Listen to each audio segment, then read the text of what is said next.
Golfers waste entirely way too much time with traditional stretching. Increasing your flexibility has little effect on increasing club head speed and distance, but it does have some merit if you implement it and perform it properly. Today I want to share with you two of my favorite stretches that I feel all golfers can benefit from, especially if you're a golfer over 40.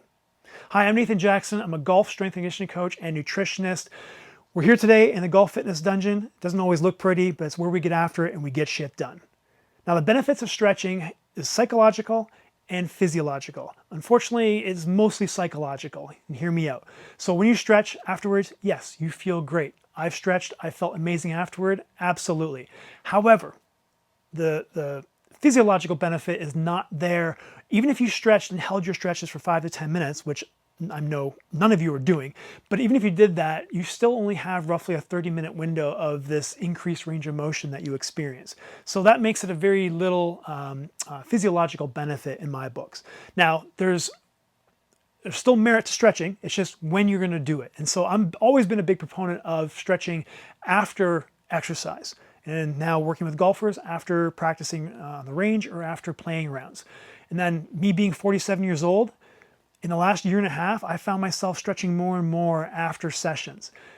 Now, I do have golfers, especially in my older population, they will die on the hill in terms of they will always want to stretch beforehand. And I get it, and I'm not going to deter them. However, it does take up more time, and I find it's difficult to get people to do the dynamic warm-up prior to playing golf and practicing golf. And so now we're just adding more time, which is probably never going to happen. So I feel it's kind of a waste of time, not a lot of bang for your buck. But again, I have some older golfers who will die on this hill. And so in order for them to take advantage and do this properly, what I want them to do is, if you're going to do it before exercise, make sure you warm up your body 2 to 3 minutes on some sort of cardio equipment, or you go for a walk around the block, just again, to elevate your body temperature. We don't want to increase your risk of injury when we're stretching to probably decrease our risk of injury, right? So do your 2 to 3 minute warm up. Then do these two drills I'm going to give you, or do the stretches that you want to do, and then go into the dynamic warm-up. Now, if you're in my programs, I'm giving you a dynamic warm-up prior to strength training. I'm also giving you a dynamic warm-up prior to golf practice and play. So that's how you would do that in order to take advantage of both. All right, let's get into these two drills. So full transparency, I stole both these from Dr. Rob Jones, but I've added my philosophy and my principles into this to mesh and make it, I feel, a little bit better, but his drills are perfectly fine as well. So what we're gonna do here is we're gonna tackle 2 of the 4 main sling systems in the body. And the first one being the posterior oblique sling system. That's basically one side of your lat, okay, attaches to the opposite glute max. So it's gonna be a diagonal along with the fascia in between it, that thoracolumbar area, okay? And so the reason why this is important in the golf swing is that it helps provide stability both in the hips as well as the torso throughout your golf swing. Also helps to efficiently transfer power from lower body to upper body, okay? So pretty important. Now, I've always kind of used these sling systems from a strength training perspective. Things like doing a step up of some sort where we're activating the right glute with maybe a cable or a band row to hit that opposite side lat.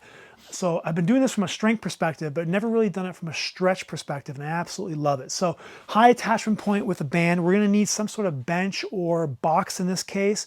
The lower, harder it's gonna be, higher, a little bit easier it's gonna be. So let's get into that position here. We're gonna go into a pigeon stretch here. So if I'm holding the band with my left hand, I wanna be right leg pigeon. So I'm stretching my right hip and my left lat. Again, diagonal across the back there. I like to set up with my shin perpendicular to the band, okay? Sternum is parallel to my shin or also perpendicular to the band, however you want to think about it. And the reason being is once you get into the stretch and the band starts winning, it's going to want to kind of rotate you a little bit. You're still going to get a good stretch here in both in the lat and the hip. I just find it gets a little bit more intense if you kind of stay straight on. A little bit easier to hinge from too here, you'll see in a second.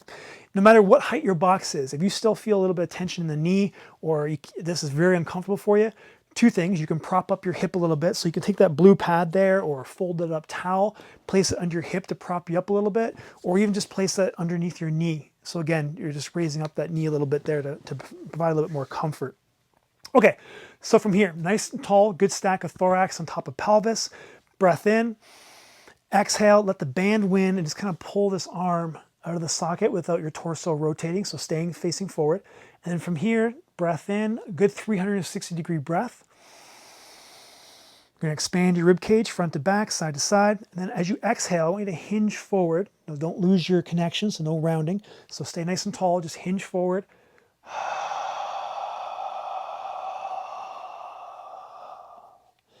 And try to exhale everything out. As a society, we do not exhale deeply enough. Not that I want you to exhale this much while you're just, everyday talking, but during this stretch, get in the habit of exhaling more. You're gonna feel like you're getting deflated, basically. And when you do that, you should feel at the end that your side abs, your oblique abs, kind of kick on just a little bit. We're looking for like a 2 out of 10. So I don't want you to like try to focus on this, make it like a PR where you're 10 out of 10 maxing, max contraction type thing. And you're not using your 6-pack abs either. You're just exhaling enough to feel your obliques kind of kick on. And you want to maintain them throughout the entirety of this drill. Because when you take your second breath in, which I'm going to do here in a second, you're going to feel your breath kind of expand against the sides of your rib cage, which is what we want. Okay, so we're here. I've exhaled. I've gotten to this end position. You can have your hand on your leg. You can separate if you want. This is a little bit harder than having your hand here. Okay, so I've kicked on my obliques a little bit. Close my mouth. Nice quiet breath in. Good 360-degree breath. Exhale, see if you can get a little bit lower. So again, staying tall, no hunching. When you get to the end of your exhale, just pause for a second, close your mouth, and a nice slow breath in. Exhale. You're really gonna feel that through the glutes and up through the lat as well. So I like to do about 8 breaths per side, at least 2 sets. If you're really stuck, really kind of locked up, a 3rd set would be great as well. All right, let's move on to the anterior oblique sling system stretch. The anterior oblique sling system consists of the adductor on one side along with the internal oblique on that same side, moving over across to external oblique on the opposite side. Now your obliques are responsible for torso rotation in the golf swing. Your adductors help provide hip stability as well as play a role in the transfer of weight, so between backswing and downswing, and obviously play a role in power production too with lower body rotation. So we're gonna set up with a band nice and high. I just moved around here for the sake of the camera. Okay, whatever hand the band is in, that leg is gonna be stepping forward. So if I'm here, step forward, big step, get a good stretch here. Okay, so I want 90-degree angles in both legs. I want a good stack of thorax on top of pelvis, okay? And then from here, big thing here is making sure your opposite side glute. So my left glute is squeezed, and that's gonna help me get into some good, or open up the front of my hip here to get into a good hip flexor stretch. For a lot of you, that's all you're gonna need to do to feel that hip flexor stretch. If you're somebody like me who moves half decent, I don't really feel much right now. I'm just gonna kind of push my entire body weight forward, and now I feel it, okay?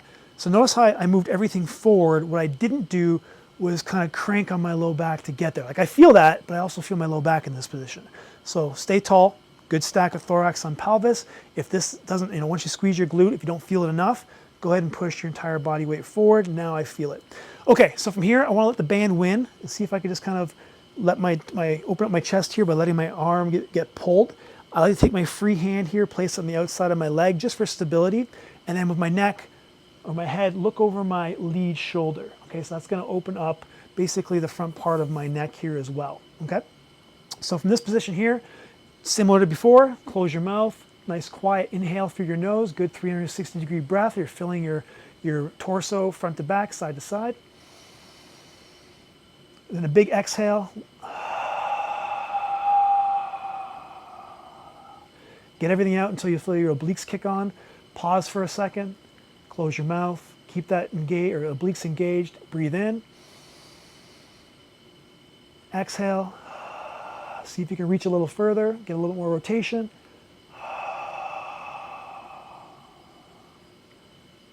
Pause, breathe in, and continue on. So again, about 8 reps or 8 breaths per side, at least 2 sets, maybe a 3rd if you need it. there you have it, gang. 2 stretches that I feel all golfers can benefit from, especially if you're over 40. If you have any questions about these stretches, go ahead and drop the comment down below. I'd be happy to get back to you with that.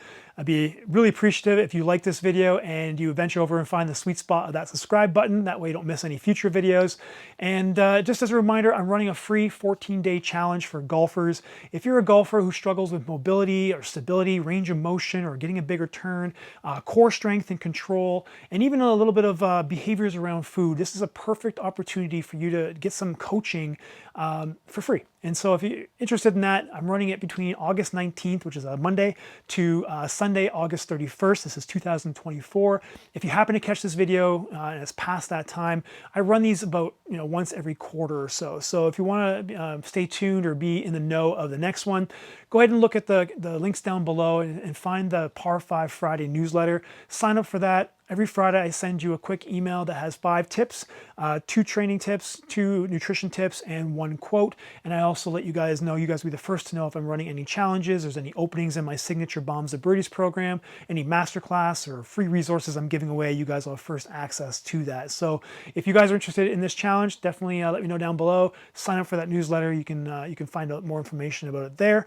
Outside of that, you guys know the drill. You got to get strong if you want to play long, and we'll see you in the next video.